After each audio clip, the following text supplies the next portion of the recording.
The station breathes around him in the wet dark, valve boxes hissing their slow exhalations, the smell of turned earth and machine oil, thick enough to coat the tongue. His fingers work at the mesh, brass joints clicking soft as cricket song, dragging the black residue free in long streaks. He has not spoken. This is important. A small thought, a clerk's thought, the kind of doubt that should die in the dark between one duty and the next. But the voice answers. It rises through the grating, through the iron mesh beneath his hands, a whisper that tastes of static and soil. The numbers do not balance because they were never meant to, the voice says, or seems to say, its cadence like wind through bone. The harvest was short. The harvest is always short. They take what they need and call the rest blessing. Voss freezes. The grating is old iron, riveted and rust-spotted, bolted to a frame that descends into darkness his lamps have never reached. Or perhaps it does, in the way the cold air moves through the grating, in the pattern of his own pulse against the iron. He listens, hunched and trembling, and hears only the hiss of valves, the creak of timber, the small sounds of a station that has never been silent, not in 3 generations of listening, but something has changed. The voice has spoken, and now he knows it is there, waiting beneath the mesh. The corridors run narrow as coffin paths, shored with timber props that weep, beads of moisture in the lamp glow. And the air tastes of turned soil and something sharper, the tang of static, the bite of electricity where it meets damp. Voss Carradine tends his shelves as his father did, and his father's father before him. Better to dig down where the earth itself can filter and purify, where the Imperium's record-keeping can proceed uninterrupted by the frailties of the world. Proctor Helen walks the iron galleries above, her footsteps ringing on the mesh walkways. The brass gorget at her throat bears the aquila, wings spread, and when she passes, Voss bows his head and makes the sign. She does not tend the scrolls or pray to the engines. She observes. She audits. She walks the galleries with her hands behind her back, her gaze moving over the shelves and valves and lexigraphers alike, measuring everything against some schema only she can see. She does not kneel at the floor gratings. She does not scrape at the soot. The station hums with its own rhythm, they say, the heartbeat thrum of Vox engines, and the hiss of pressure valves, and the drip of condensation from the props. Voss works through his shift, and the shift after, sleeping in the cot niche carved into the wall beside his shelves. Waking to the thump of new cylinders, the same work carried on and on. He eats from tin rations. He washes his face in the basin where the runoff trickles from the filtration pipes. His lungs ache with the coal dust he breathes, the fine black grit that settles in the throat and stays. The floor gratings run throughout the station, they say, iron mesh, set into the floor wherever the earth dips lowest. Cold air rises through them, circulation from the deeper tunnels that were dug and sealed before the lexigraphers came.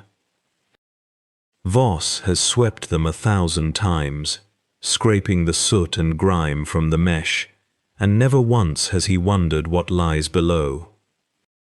Not until the voice answers him, not until he realizes it has been listening all along. They say the voice comes first as static, and Voss mistakes it for the hiss of moisture in the valve boxes. The way wet earth sounds when it presses against iron plate and makes the metal sing. He is kneeling at the grating with his augmetic fingers black from scraping, and the cold rises through the mesh to meet his palms. The lamp above him gutters, the scrolls are shelved. Magos Oskin is 3 galleries distant, chanting binary to the transmission coils, and the sound of it is familiar enough that Voss does not mark when the static beneath his hands becomes something else. The question lives inside his skull, they say, unvoiced. It concerns the harvest tallies from the northern farmsteads, numbers he copied onto parchment yesterday, grain weights that seemed too high for fields the plague had touched. He has not spoken this doubt aloud. He has barely allowed himself to think it, knowing that to question the records is to question the tithe, and to question the tithe is to invite the attention of those who walk the galleries above, with Aquila-marked brass at their throats. But the voice knows it anyway. It rises through the grating like breath through a flue, they say, syllables shaped from static, and the smell of turned soil. It speaks his question back to him, not in his own words, but in the answer he has not yet formed, the one he fears to name. The northern tallies are wrong, the voice tells him, and it gives him the number that should be written, lower than what he shelved, lower than what the Administratum requires. It tells him this as though it has read the scrolls he carries in his mind, the ones he has never written, the true count he buried beneath obedience. Voss freezes, they say, his fingers lock against the mesh. The cold metal presses lines into his augmetic joints, and he does not move to ease them. His breath is a pale cloud in the lamp flicker, and it hangs before his face like a question mark, dissolving slowly into the dark. The voice does not speak again. It has said what it came to say, and now it waits, or perhaps it listens. The way the earth listens when you press your ear to it and hear the distant thrum of things that move below. He lifts his hands from the grating, they say, and the cold stays with him.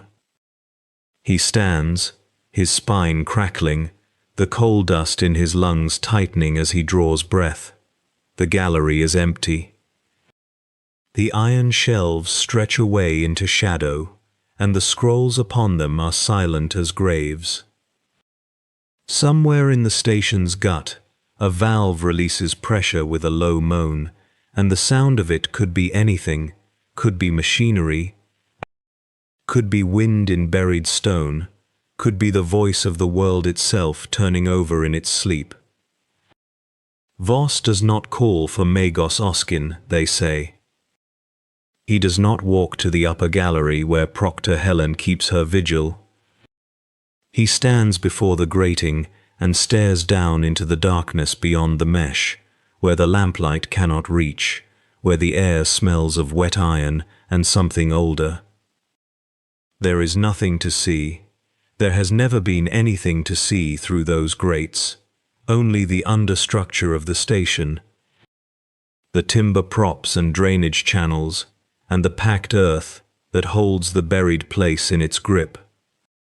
But now he knows something lives there, or something listens there, and it knows what he has not said. He kneels again, they say, because he must be certain.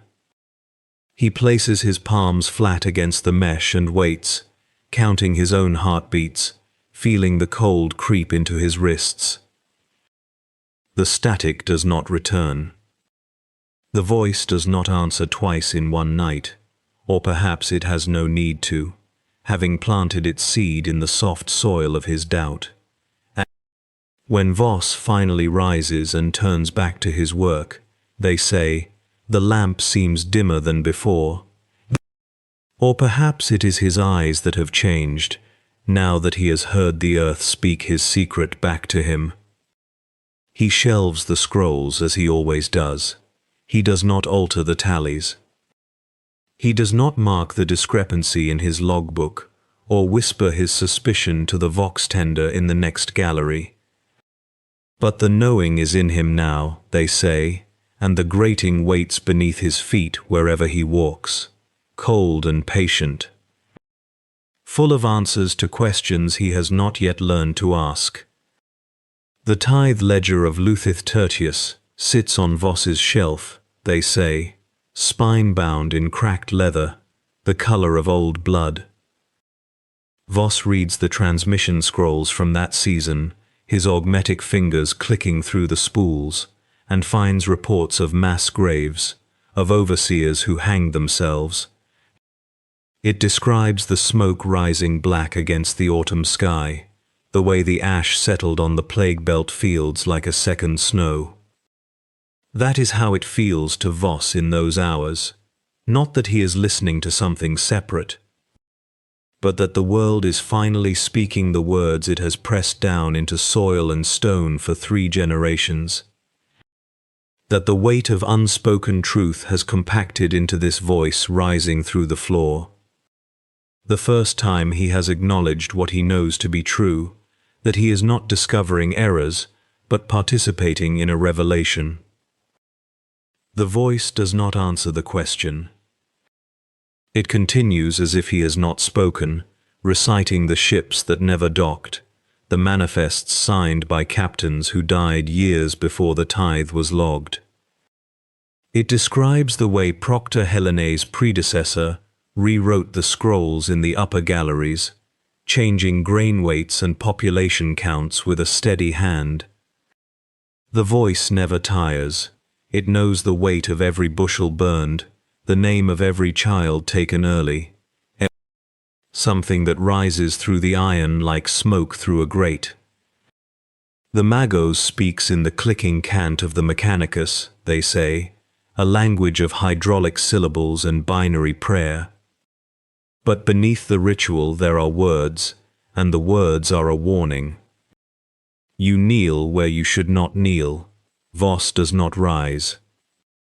His fingers trace the pattern of the mesh, the squares worn smooth by generations of hands, by other lexigraphers who also pressed their ears to the floor and heard what they should not hear. The voice has gone quiet now, as if it knows Oskin stands above, but Voss can feel it waiting, patient as the earth. I am listening to a transmission, Voss says, and his voice is hoarse from disuse, from speaking only to the darkness below. Oskin's optical arrays focus and refocus, clicking like insects in glass jars. No transmission rises from these depths.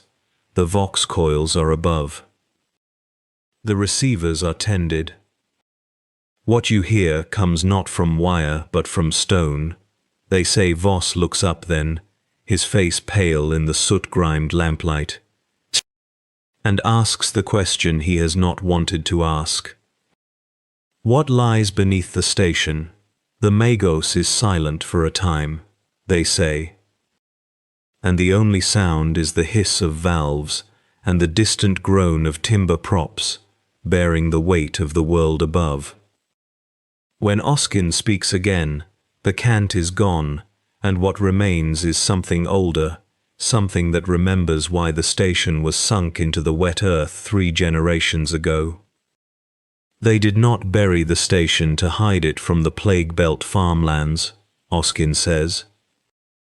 They buried it to seal what was found when they dug the foundation, stone that should not be stone, air that tasted of elsewhere.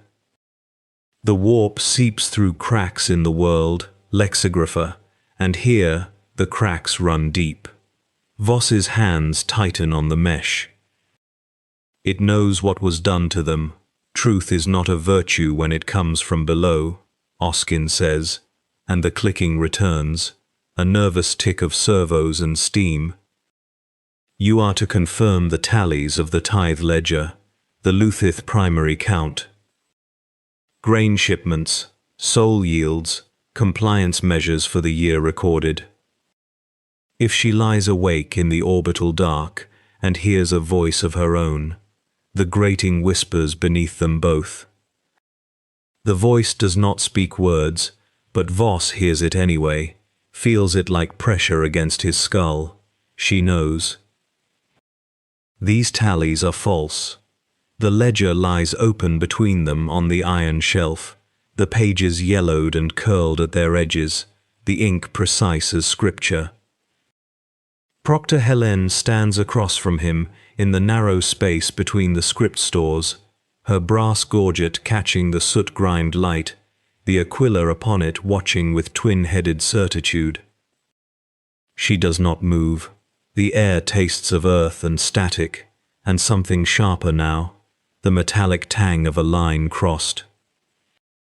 "Confirm the figures, Shelf Warden," she says, as if he has not spoken at all. The rest never were. Helene's face does not change. It is a face made for certainty, they say, carved from duty and repetition. And you believe the scrolls, she says. The voice. The voice. Helene interrupts. And now, there is something in her tone, a coldness like iron, left too long in wet earth.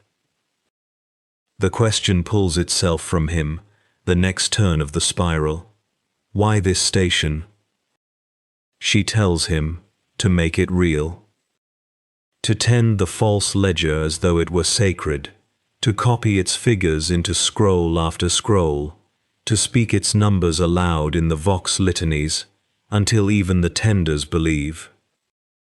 Truth, they say she tells him, is what is written and rewritten until no one remembers it was ever otherwise. The lexigraphers are not keepers, they are wardens, grave-diggers who do not know they dig. Voss thinks of the years he has spent here, the scrolls he has shelved, the transmission hymns he has whispered into the valve hiss.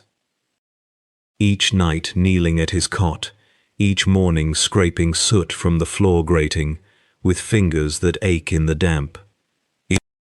He has made the ledger real, he has sung its lies into being. They say the voice hums beneath them as Helene speaks, a low vibration that rises through the iron mesh like a satisfied breath. It does not mock now, it waits. Helene steps closer, and her boots ring soft on the timber props that shore up the station's spine. She tells him that every orbital bastion knows the truth. Some do, at least, the ones who must. The Administratum cannot feed the Imperium on honesty. It cannot tithe what does not exist. So it buries the failure and raises a monument over the grave, and sends scribes to tend it, and calls it order. The machine grinds on, the ships arrive, the grain is counted, or something like it, the worlds endure, or seem to. Voss asks what becomes of lexigraphers who learn. They say she does not answer at first. Her hand moves to the gorget at her throat, thumb tracing the Aquila stamped into the brass. Then she tells him, some seal the grating and forget. Some are reassigned to deeper vaults where there is no voice to trouble them. Some kneel at the mesh until they waste away, listening to truths that cannot save them. She asks him which he will be. The station holds its breath around them, they say. The valve boxes hiss. The lamps gutter low, their wicks drowning in old oil. Magos Oskin's clicking prayer drifts from somewhere in the iron galleries above, a rhythm like insects in timber, like the slow collapse of something weight-bearing. And beneath it all, beneath the floor grating, where Voss's knees have worn the iron smooth, the voice begins to rise again. Not laughter now, they say, but something older. Something that sounds like an offer. The voice rises, they say, and this time it does not whisper. It fills the buried station like floodwater through timber, surging up from beneath the floor grating, in a tide of syllables that seem to come from 1,000 throats at once. Voss is still kneeling where Helen left him, his augmetic fingers locked around the iron mesh. And the cold that climbs through the metal is the cold of deep earth, of places where no lamp has ever burned. The voice is no longer his alone. It has become a chorus, and every voice in it knows his name. Vos Caradine, it says, and the sound is like coils humming in unison, like valves exhaling in prayer. Shelf warden, gravedigger. You understand now what you tend. He does. The knowledge sits in his chest like coal dust, black and choking. The station breathes around him, valve hiss, and the creak of timber props settling under the weight of soil, and he knows it has always been a tomb. Not for the dead, but for the knowing. Helen's words still hang in the damp air. You make it real through ritual and repetition. He has spent years shelving lies, his breath misting in the lamp flicker, his fingers stained with the ink of false tallies. A gravedigger does not ask what he buries. The voice laughs, soft as static, and it is not cruel, it is patient. We have seen this before, it says, in the station beneath Vorhal's grace, in the vault under the scorched plateaus of Madrigal. In 17 buried places across 17 worlds, where lexigraphers kneel and listen and learn what their masters have done. We have watched them choose. Voss's fingers tighten on the grating. The mesh cuts into the augmetic joints, and somewhere behind him he hears Magos Oskin's clicking footsteps on the iron gallery, the proctor's measured breathing. They are waiting.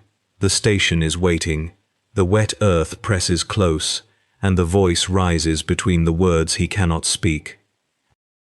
You may tell them the truth, the voice says, and now it is singular again, intimate, shaped like his own thoughts. You may take the ledger to the surface and proclaim its falseness. You may name the overseers who burned grain to forge scarcity, the officials who logged infants as adults to meet their quotas, the captains who never docked at Luthyth's orbital and yet received shipments in the records. You may speak, Vos Caradine, and the world will hear. He opens his mouth and no words come. The station hisses around him, valves sighing in their housings, and the lamp flicker casts his shadow long across the timber props. Proctor Helen watches from the gallery, her brass gorget catching the soot-grimed light. She does not smile. She does not need to. She has seen this choice made before, they say, in other buried places, by other hunched men with questions they could not bear to answer. At the surface, they say, there is a shrine prepared, a vault of riveted plate where the ledger will rest beneath glass.